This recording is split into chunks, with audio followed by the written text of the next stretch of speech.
Good morning বন্ধুরা, কেমন আছো তোমরা সবাই? আশা করি ভালো আছো। তোমাদের আশীর্বাদে আমরাও ভালো আছি। তো আজকে হলো বৃহস্পতিবার আর এখন ঘড়িতে বাজে ঠিক সকাল 7টা। তো 7টা থেকে তোমাদেরকে সাথে নিয়ে এখন থেকে ভিডিওটা স্টার্ট করলাম।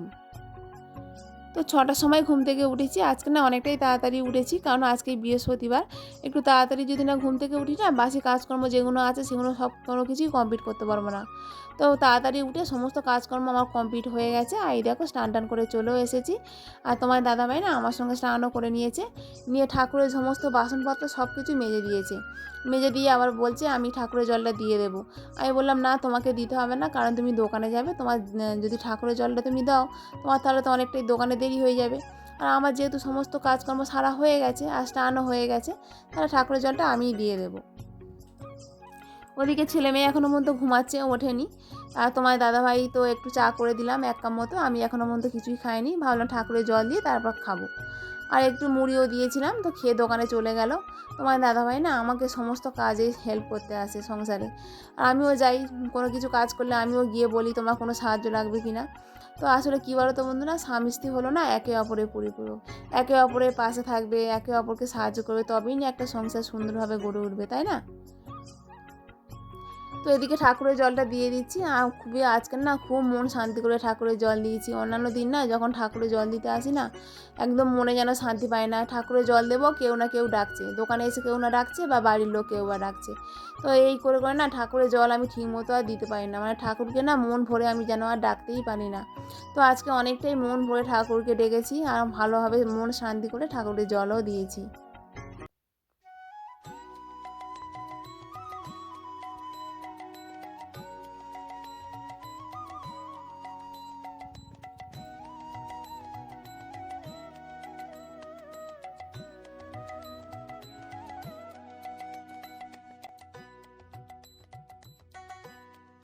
এই তো আমার জন্য এদিকে 1 কাপ চাও করে নিয়েছি। আর চাটা করতে গেছি না অনেকটাই জল পড়ে গেছে। তো প্রায় 2 কাপ মতো চা হয়ে গেছে। তো মার কাছে আবার নিয়ে গেলাম। মা আর আমি দুজন মিলে একটু চাও খেয়ে নিলাম।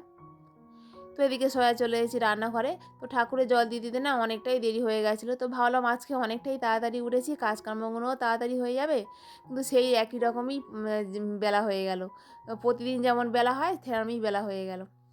আসলে কী বলো তো, কাজকর্মে যেন শেষ আর নেই। একটার পর একটা কাজ করতে করতে না অনেকটাই দেরি হয়ে যায়। এখন যেহেতু ছোটোবেলা না, তো সেই কারণে কাজ করতে করতে না অনেকটাই লেট হয়ে যায়। আর যেন সময়ই পাওয়া যায় না। তো ওইদিকে ছেলে মেয়ে দুজনেই উঠে পড়েছে, দুজনকে খাইয়েও দিয়েছি। তো মেয়ে সকালবেলা একটু পড়াশোনাও করলো, করে বললাম যে ভাইকে বললাম যে ছেলেকে একটু বাইরে থেকে ঘুরিয়ে নিয়ে এসো। তো একটু ঘুরতে বেরিয়েছে, তো আমি সেই ফাঁকে একটু রান্নাটা করেও নিচ্ছি।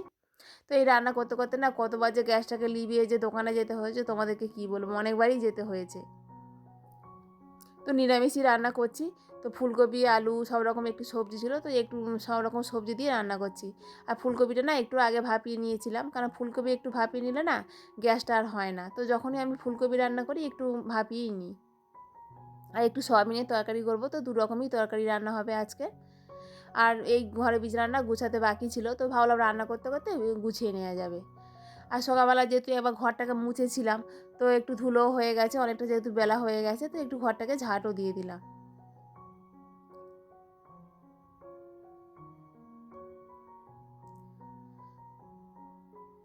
তো আজকে কি হয়েছে জানো তো, ছেলেকে নিয়ে মেয়ে না একটু ঘুরতে বেরিয়েছিল। তো ঘুরতে গিয়ে না ছেলে রাস্তার মধ্যে পড়ে গেছে।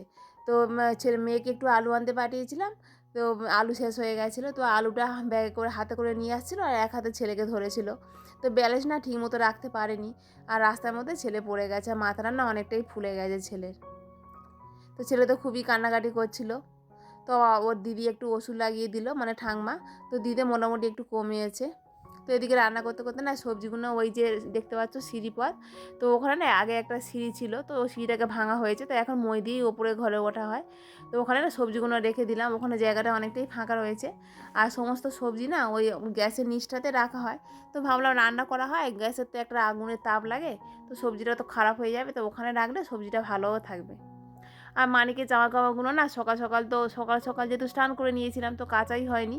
তো বেলা দেখে একটু কেচেও নিলাম। আর মানিককে না যেই মাত্র স্নান করে দিয়েছি না, মানিক না ঘুমিয়ে পড়েছে। আজকে মানিককে ভাতই খাওয়া হয়নি। আসলে একটু পা ব্যথা লেগেছে না কপালের মধ্যে, আর স্নানটা করানোর পরে ঘুমিয়ে পড়েছে। তবে মাঝখানে একটু কলা খাইয়ে দিয়েছিলাম, তো পেটটা একটু ভরা ছিল, তো সেই কারণে মানিক ঘুমিয়েও পড়েছে। তো এদিকে স্নান টান সবারই কমপ্লিট হয়ে গেছে, এখনও মতো খাওয়া হয়নি। জামা কাপড়গুলো একটু ছাদের মধ্যে মেলে দিয়ে আসবো। আর আগের দিনে জামা কাপড়গুলো না, এগুলো মা হচ্ছে ছাদের মধ্যে দিয়ে গেছিলো, তো ওগুলোকে একটু তুলে নেব। আর মা প্রতিদিনই না ওই যে বেলা করে জামা কাপড়গুলো শুকনো করতে দিই না, তো এগুলো তো শুকনো হয় না, তো অনেকটাই তো বেলা হয়ে যায়। আর সকালবেলা একটু দিলে শুকনো হয়ে যায়, তো মা প্রতিদিনই দিয়ে দেয়। তো মাকে বারণ করে দিয়েছি তুমি এগুলো আর করবে না, মা না ঘাড়ে প্রচণ্ড ব্যথা, তো এইসব ওঠানামা কাজগুলো করলে মার শরীরটা ভীষণই খারাপ করছে। আমি মাকে বলেছি আমার জিনিস আমি তুলবো, আমি শুকনো করতে দেবো, তোমাকে এগুলো করতে হবে না।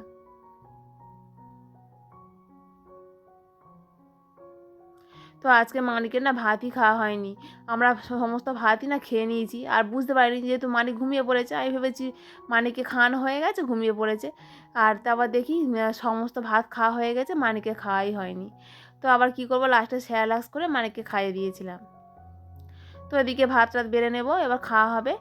আর এদিকে মেয়েকে একটু ডাকলাম, মেয়েকে একটু বললাম যে আমার হাতে হাতে হেল্প করে দাও। আসলে কী বলো তো, মেয়ে তো আস্তে আস্তে বড় হচ্ছে, এই কাজগুলো তো ওকে করতেই হবে পরবর্তীকালে। এখন থেকে একটু যদি না করে, পরবর্তীকালে না ওর আর ভালোই লাগবে না। মানে অল্প অল্প করে করলে না ওর একটা ভালো লাগা তৈরি হয়ে যাবে। আর মেয়ে এইসব করতে একটু ভালোও বাসে। তো বন্ধুরা, আমাদের ভিডিও তোমাদের কেমন লাগলো তোমরা অবশ্যই একটা কমেন্ট করে জানিও। আর ভিডিওটি যদি ভালো লেগে থাকে তাহলে একটা লাইক করে দিও। আর চ্যানেলে যদি নতুন বন্ধু হয়ে থাকো তাহলে চ্যানেলটিকে সাবস্ক্রাইব করে ছোট্ট পরিবারের পাশে থেকো। তো এখনকার মতো সবাইকে বলছি টাটা।